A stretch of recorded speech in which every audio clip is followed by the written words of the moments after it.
Lok Sabha chamber में 550 सदस्यों के बैठने के लिए सीटें लगाई गई हैं।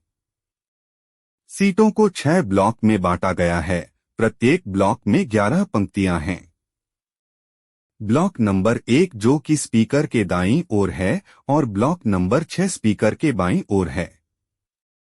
इन दोनों ब्लॉक्स में 97 से 97 सीटें हैं।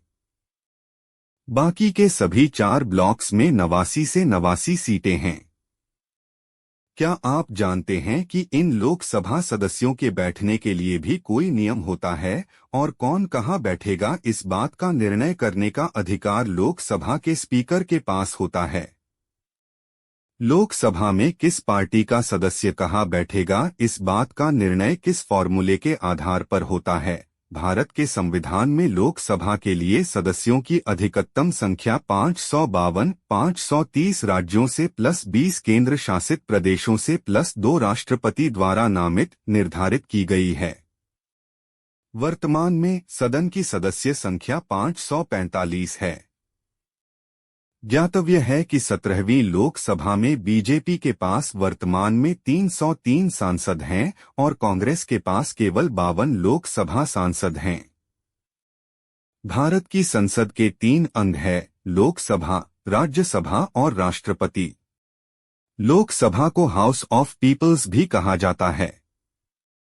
लोकसभा में प्रक्रिया और संचालन, rules of procedure and conduct of business के नियम 4 के अनुसार लोकसभा सदस्य स्पीकर द्वारा तय किए गए नियम के अनुसार ही बैठेंगे।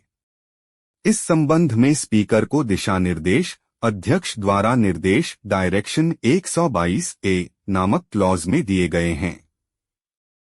यह क्लॉज स्पीकर को यह अधिकार देता है कि वह किसी पार्टी की लोकसभा में सीटों के आधार उनके बैठने की जगह तय करे।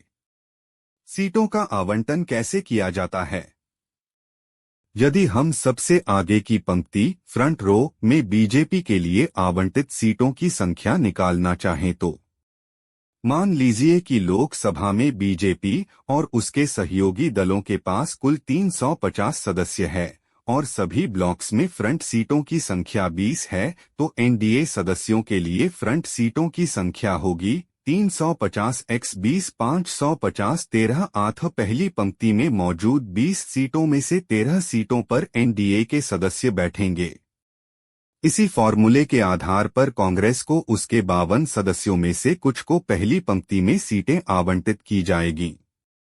अर्थात कांग्रेस को पहली पंक्ति में 52 x 20 550 1.89 2 सीटें आवंटित की गई हैं।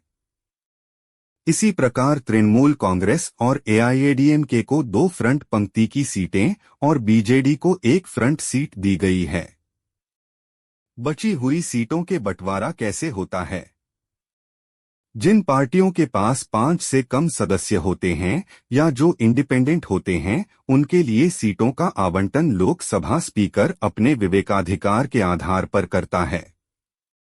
कभी कभी लोकसभा स्पीकर इसका फैसला किसी सदस्य की वरिष्ठता और सामाजिक सम्मान के आधार पर भी करता है।